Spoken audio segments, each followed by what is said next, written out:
Olá, muito bom dia, amigos, companheiro do Espírita, sejam todos bem-vindos a mais um vídeo, mais um bate-papo. Semana passada falávamos a respeito das curas de sábado, né? Que Jesus disse que não veio destruir as leis, mas dar cumprimentos. E nem por isso ele deixava de fazer as curas ao sábado. Lógico, né? Uma das perguntas que o Kardec perguntou para o Espírito de Verdade, qual que é o limite do trabalho? E o Espírito deixa bem claro, é o limite das próprias forças, né? Então nós precisamos estabelecer um critério sim de descanso, mas não é porque é um dia de descanso que nós não podemos praticar o bem, não é mesmo? Hoje falaremos um pouco mais do capítulo 15, dos itens 26 a 23. E continuamos a falar a respeito das curas de Jesus. Em Marcos capítulo 4, ele narra que Jesus, em sua jornada, ele caminhava por toda a Galileia, ensinando, pregando nas sinagogas, né? E curando várias enfermidades. E a cura, ela chama muita atenção. Por onde andava, ele traziam os doentes dos mais variados males, e a todos Jesus curava.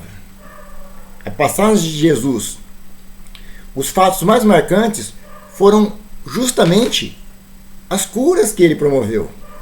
O amor em excelência provou que aquele que faz o bem tem poder.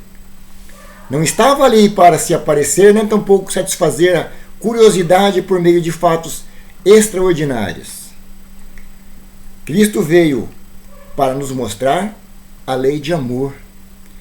Somente através dele a crença tem mais sentidos. Aquela que agrada somente aos olhos, com espetáculos, produz uma fé cega, né? Sua humildade o fez muito grande. E quando foi perguntado, né, se ele era o Cristo, em momento algum ele teve arrogância de afirmar: sim, eu sou o Cristo, eu sou o Todo-Poderoso que todo mundo estava esperando. Não bateu no peito, né?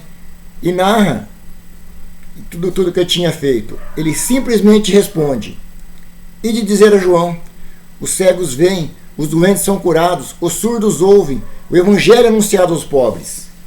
O mesmo era que dizer: reconhecei-me pelas minhas obras. Uma árvore má não pode dar bons frutos. Dessa forma chegou o Espiritismo, para dar continuidade nas obras de Jesus. Inúmeros médiuns levando a cura a todos, sem distinção de raça, credo ou cor. Cura dos males físicos, mas, sobretudo, dos males morais. Uma curiosidade, o Brasil hoje tem o maior número de espíritas do mundo, né? São quase 4 milhões de pessoas que se consideram espíritas. E assim é o terceiro maior grupo religioso brasileiro. E se levarmos em conta os simpatizantes, somos cerca de 40 milhões de pessoas que levam de alguma forma o tríplice aspecto do Espiritismo, né? Ciência, doutrina e religião. Muitos acreditam no Espiritismo somente como filosofia de vida, outros como doutrina, outros como religião, né? E o Livro dos Espíritos, o Livro dos Médiuns, o Evangelho, o Céu e o Inferno, a Gênese, né? Os livros que constituem o Pentateuco, e justamente o terceiro deles, né? o Evangelho segundo o Espiritismo, que trata da parte moral. É o livro, entre aspas, mais fácil de leitura, de entendimento, mas, no entanto, é o livro mais difícil de se colocar em prática. Porque ele trata justamente do que Jesus falou, né? Dessa renovação íntima de cada um. Como Jesus disse, se não aprendermos a fazer o bem, nós seremos árvores a produzir maus frutos. Nunca seremos árvores para produzir bons frutos. Ainda hoje, ainda existe muita desconfiança na doutrina espírita. E a falta de conhecimento justamente dos pilares que o Espiritismo nos traz faz com que os incrédulos considerem os espíritas como charlatães. A era do espetáculo já foi, do maravilhoso acabou. A evolução se fez. Hoje conhecemos a lei de ação e reação, de causa e efeito, né? A consciência e a análise faz com que o nosso livre-arbítrio aceite ou rejeite algo que nos é colocado. Temos a fé raciocinada.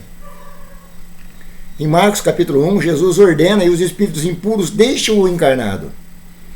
Todos se surpreendem e questionam: que nova doutrina é essa? Ele dá ordem com o império e até os espíritos impuros a ele lhe obedecem. E também em Marcos, né, ele fala sobre outro processo, quando tem saído, apresentaram-lhe um homem mudo, possesso do demônio. Expulso o demônio, o mundo falou, e o povo tomado de admiração dizia: jamais se viu coisa semelhante em Israel. Mas os fariseus, sempre com o pé atrás, né, ao contrário, dizia: é pelo príncipe dos demônios que ele expele os demônios. E novamente, quando ele, vindo ao lugar onde estavam os outros discípulos, viu em torno desses uma grande multidão e muitos escribas com eles disputavam. Logo deu com Jesus todo o povo e tomou de espanto e temor, e correram todos a saudá-lo. Perguntou então: sobre que disputáveis essa assembleia? Um homem no meio do povo, tomado de palavra, disse: mestre, trouxe meu filho para que está processo de um espírito mudo. Em todo lugar que se aposta, atira-o à terra.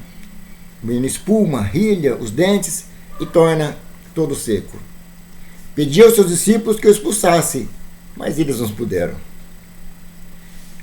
Jesus justificou a pouca fé dos espíritos e perguntou ao pai da criança que pedia a cura: se puderes crer, se o pai da criança puder crer, tudo é possível àquele que crê. Logo exclamou o pai do menino, banhando em lágrimas: Senhor, eu creio, ajuda-me na minha incredulidade.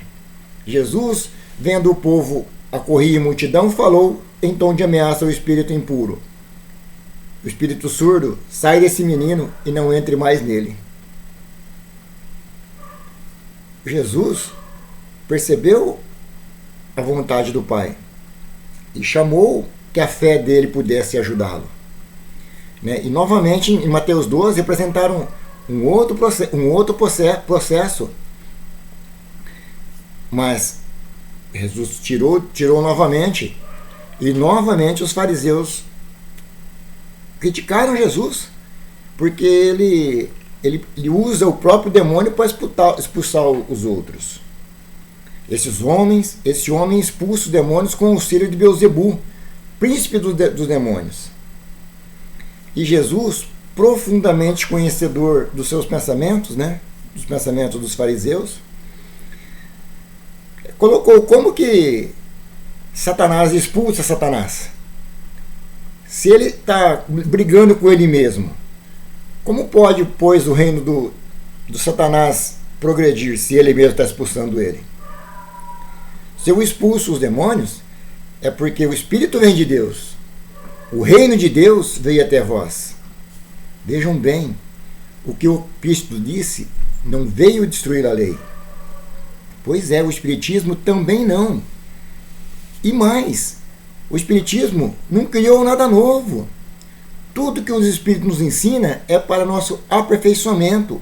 As comunicações com os Espíritos, lá atrás, Moisés já praticava. As curas e as expulsões dos demônios, Jesus já praticava.